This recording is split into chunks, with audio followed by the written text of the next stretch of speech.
दोस्तों, मैं रामा यादव सबसे पहले मेरे माता पिता जी को वंदन करना चाहूंगा, जिन्होंने मुझे जन्म दिया। उसके बाद उस भगवान को मैं वंदन करना चाहूंगा जिसने मुझे आरएमपी बिजनेस समझने की सद्बुद्धि दी और ताकत दी। उसके बाद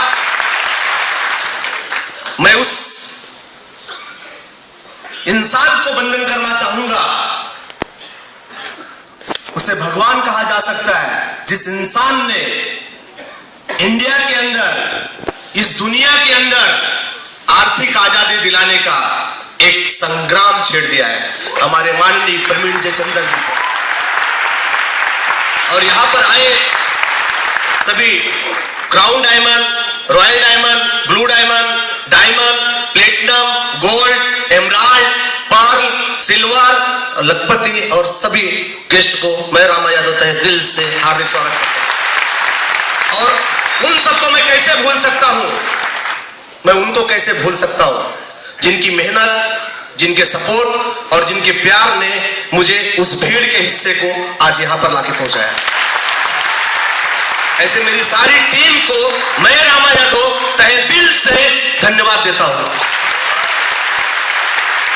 और आज मैं अपने आप को बहुत ही भाग्यशाली इंसान समझ रहा हूं। सर ने मुझे 8 मिनट दिया है। मैं इतना कहना चाहूंगा दोस्त कि आज मैं अपने आप को बहुत ही भाग्यशाली इंसान समझ रहा हूं, क्योंकि आज जो ये स्टेज मिला है, ये जो स्टेज मिला है, एशिया का सबसे बड़ा स्टेज, सम्मुखानंद स्टेज। इस स्टेज पे बड़े बड़े स्टार लोगों का सम्मान होता है, बड़े बड़े नेता लोगों का सम्मान होता है, बड़े बड़े बिजनेसमैन लोगों का सम्मान होता है। लेकिन इसी स्टेज पे इस आरएमपी ने प्रूव कर दिया कि एक रोड छाप इंसान का भी सम्मान होता है।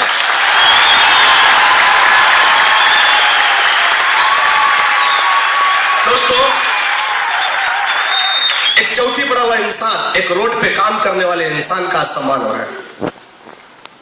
ये सब सोच के मैं बड़ा इमोशनल हो रहा हूं, क्योंकि ये सब कुछ मेरी जिंदगी में इसलिए आया कि आज से 4 साल पहले एक भगवान के रूप में, जिन्हें कहा जा सकता है कि ऊपर वाले का भेजा हुआ फरिश्ता, उस फरिश्ते के रूप में मेरी जिंदगी में आए, जिनका नाम है, बड़े अदब के साथ लेना चाहूंगा, मिस्टर मुर्तुजा शेख जी।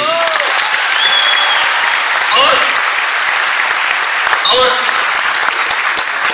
जिन्होंने मुझे उंगली पकड़ के चलना सिखाया,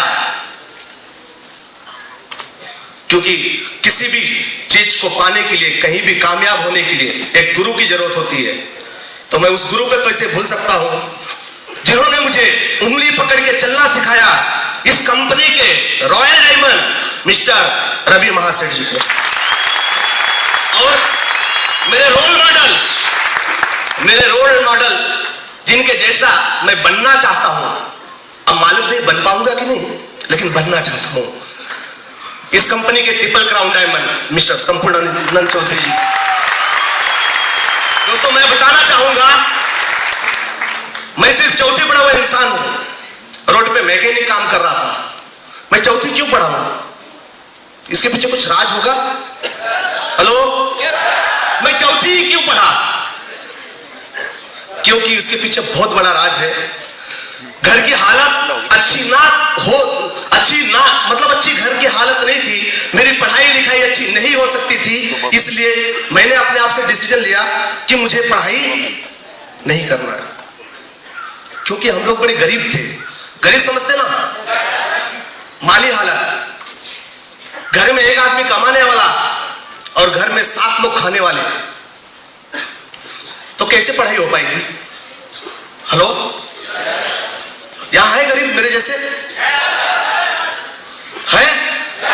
हाँ, मैं भी गरीब था, लेकिन मैं गरीब तो था,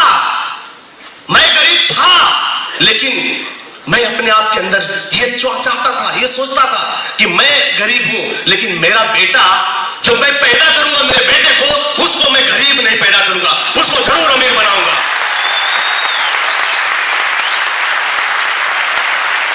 क्योंकि मैं गरीब घर में पैदा हुआ, ये मेरे बस में नहीं था, मेरे हाथ में नहीं था।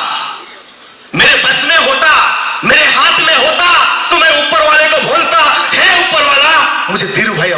में पैदा करना, मुझे अमिताभ बच्चन के घर में पैदा करना, मुझे किसी बड़े बाप की औलाद बना के भेजना, उसके बस में था। उसको जिधर पैदा करना था उधर पैदा कर दिया। लेकिन मैं अपने दिल के अंदर कसम खाया था कि मैं गरीब पैदा हुआ हूं, लेकिन मैं गरीब नहीं मरूंगा, अमीर बन के मरूंगा, अमीर बन के मरूंगा। इसलिए मैंने पढ़ाई छोड़ने का डिसीजन लिया। चौथी पढ़ के पढ़ाई छोड़ दिया, क्योंकि गरीब लोगों के बच्चे पढ़ाई पे कम ध्यान देते हैं, कमाई पे ज्यादा ध्यान देते हैं, कमाई पे ध्यान देते हैं। मैंने भी पढ़ाई छोड़ा क्योंकि मेरे घर में 1 तारीख को पगार आती थी, 7 लोग घर में खाने वाले थे। 10 दिन घर का हालत बहुत अच्छा रहता था, लेकिन 10 दिन के बाद घर की हालत एकदम नरम हो जाती थी। घर में आधा लीटर दूध आता था तो 10 तारीख के बाद पाव लीटर ही। कोई आता था तो 5 रुपए का दूध मंगाते थे, पाउच, तो 2 रुपए का ही मंगाते थे, गिलास लेके जाते हैं। क्यों? क्योंकि पैसा नहीं है। क्या आप लोगों के साथ ऐसा हुआ है? मेरे साथ हुआ है और मैंने देखा भी है।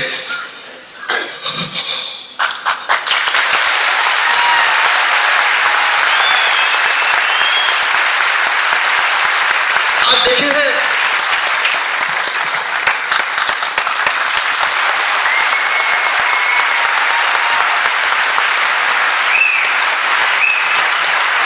मैंने देखा है 10 तारीख के बाद का जो हालत होता था ना, घर की एकदम बेशर्मो जैसी हो जाती थी। बेशर्म समझते ना? राशन वाले के पास गए, राशन वाला भगा देता था। देखे कैसा? पैसा लेके पैसा, तभी तेरे को राशन जाएगा घर पे। आप देखे क्या? मैंने देखा है, मैं देखा हूं। क्यों पैसा नहीं रहता था? बगल वाले से उधार पैसा मांगते थे, बगल वाला नहीं देता था। बाजू वाले से पैसा मांगे आप कभी? कैसा निगलेक्ट करते पता आपको? मैंने देखा है। 10 तारीख से लेकर 20 तारीख का हालत ऐसा होता था हमारे घर, और 20 तारीख के बाद का जो मेरा हालत होता था वो बेशर्मो जैसा होता था, बेशर्मो जैसा। माँ पिताजी आपस में झगड़े करते थे। आपने देखा अपने माँ पिताजी का आपस में झगड़ा? मैंने देखा है,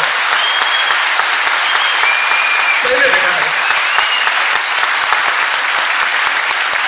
मैंने देखा है। मैं देखता था कि छोटी छोटी बात के लिए बाप पिताजी आपस में तू मैं करते थे। मुझे बहुत बुरा लगता था। मैं ऐसा सोचता था कि ये सब कुछ मेरे घर में क्यों हो रहा है। लास्ट में मुझे पता चलता था पैसे के लिए हो रहा है, पैसा, पैसा चाहिए, पैसा। फिर मैं अपने दिल के अंदर एक कसम खाया कि सारा पैसा ही मेरे घर की सबसे बड़ी तकलीफ है।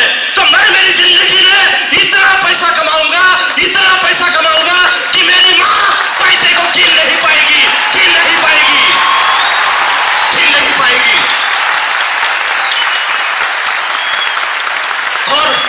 और ये मेरा सपना, और ये मेरा सपना इस आरएमपी बिजनेस ने पूरा करके दिया मेरे भाई, इस आरएमपी बिजनेस ने पूरा करके दिया है। अभी थोड़े दिन पहले मेरी माँ को मैंने 5 लाख रुपए दिया।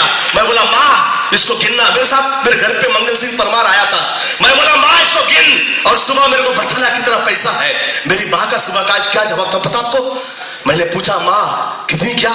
माँ ने बोली बेटा मैं पूरी रात इस पैसे को पलट पलट कर रही थी और मुझे ऐसा लग रहा था कि मुझे अटैक ना आ जाए, मैं मर ना जाऊं। मैंने पूछा क्यों, क्यों ऐसा?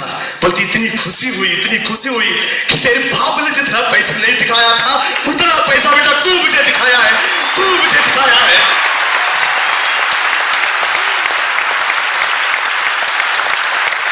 क्या ये जिंदगी आप चाहते हो?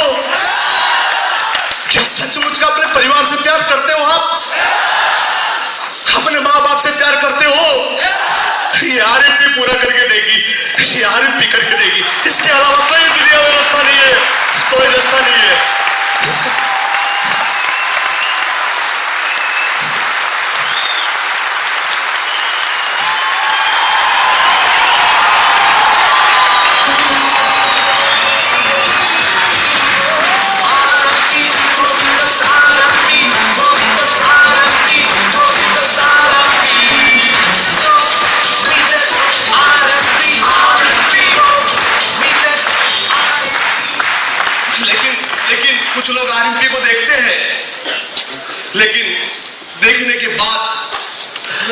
इनको जैसा करना चाहिए वैसा करते नहीं है।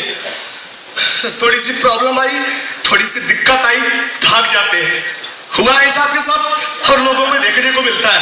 दोस्त, तकलीफ क्या होती है आरएमपी में, एक बार उस तकलीफ को सह लिए ना तो इसी तरीके से मान सम्मान मिलता। हर इंसान मान सम्मान देता आपको, हर इंसान देता मान सम्मान। क्या लगता है हमको तकलीफ नहीं आई होगी? हमको तकलीफ नहीं आई होगी? अरे मेरे भाई, जब हमने आरएमपी स्टार्ट किया था ना तो मेरे पास भी मेरे 3 बच्चे और मेरी वाइफ 5 लोग थे। और फुल टाइम आरएमपी स्टार्ट किया था, हमारे सीनियर है यहाँ पर। फुल टाइम आरएमपी हमने स्टार्ट किया था और सर पे कफन बांध के स्टार्ट किया था। ये सोच के स्टार्ट किया था कि अब आरएमपी में आ ही गए हैं तो या तो साले करोड़पति बनेंगे या तो खुद अपनी जान दे देंगे, या तो डू या तो डाई कर देंगे, सुसाइड करेंगे। सुसाइड सीधा। आपका यही अंधेरी ब्रिज है, मेयर हॉल के सामने अंधेरी ब्रिज है। उसी अंधेरी ब्रिज से कादीवली ठाकुर कॉम्प्लेक्स तक ये रामा यादव गाड़ी को धक्का मार के लेके गया है, धक्का मार के। ऐसा नहीं कि मेरे जेब में पेट्रोल नहीं थे, मेरे जेब में पेट्रोल थे, पेट्रोल के पैसे थे। मेरे पास 2 एंट्री का पैसा था, 2 एंट्री का पैसा भी था मेरे पास। मैं उसमें से निकाल के 100 रुपए पेट्रोल भरा सकता था। लेकिन गुरुवार का दिन था और फ्राइडे को मुझे डीडी बनाना था। क्या लगता है 100 रुपए मेरे पास नहीं था, उस पैसे में बस डीडी पेट्रोल भरा सकता था, लेकिन दूसरे दिन मैं डीडी नहीं बना पाता। तो मुझे क्या करना चाहिए था? पेट्रोल भराना चाहिए था ना, लेकिन मेरा पॉकेट अलाउ नहीं कर रहा था कि कल मेरे पास 100 रुपए आएगा। मैंने पेट्रोल नहीं भराया, इधर से गाड़ी धक्का मार के अंधेरी तक लेके गया था मेरे भाई।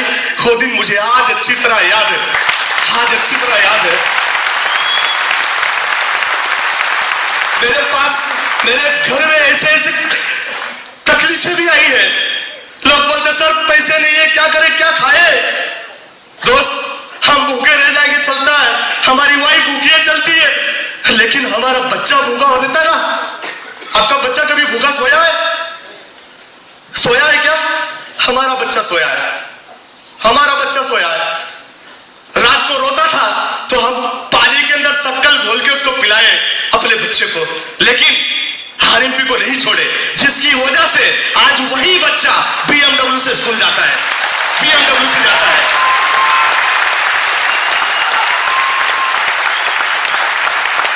10 बाई 10 के घर में रहते थे, भाड़े का घर था, लेकिन वो सेक्रीफाइस करने की वजह से आज बीवी बच्चे 75 लाख के घर में रहते हैं, 75 लाख के घर में रहते हैं। जरा सोच के देखिए, ये तकलीफ मुझे आई तो थी, ये तकलीफ तो मुझे आई थी, लेकिन क्यों आई थी? क्योंकि उस तकलीफ को भी पता था कि इस तकलीफ से बाहर ये रामा यादव जरूर निकलेगा और एक दिन हिस्ट्री क्रिएट करेगा। तो मेरे भाई, मेरे पास टाइम भी नहीं है, मैं इतना ही कहूंगा कि आरएमपी मिल गया है। आपके माँ बाप ने अच्छे कर्म किए थे, कुछ पुण्य का काम किया था, और आपके बच्चों का कुछ बड़ा होना है, इसलिए आरएमपी मिल गया है। आरएमपी को इधर से करो, दिल से करो, क्योंकि मुझे पता है कि जो इंसान आरएमपी को दिल से करता है, आरएमपी में एकदम लीन हो जाता है, समर्पण हो जाता है, वही इंसान आरएमपी के अंदर करोड़पति बन के बाहर निकलता है। और जाते जाते कह जाऊंगा, बोल दो भाई, मुश्किल इस दुनिया में कुछ भी नहीं। वहां से यहां आप भी आ सकते हो, 100% आ सकते हो। ये चौथी पढ़ा एक मैकेनिक आ सकता है, तो यहां पर बैठा हर इंसान आ सकता है। जाते जाते कह के जाऊंगा कि मुश्किल इस दुनिया में कुछ भी नहीं, फिर भी लोग अपने हौसले छोड़ दिया करते हैं। मुश्किल इस दुनिया में कुछ भी नहीं, फिर भी लोग अपने हौसले छोड़ दिया करते हैं। अगर है पाने की सच्ची चाहत दिल के अंदर, तो ये सितारे भी एक दिन आपके लिए अपनी जगह छोड़ दिया करते हैं। जय हिंद, जय आरएमपी।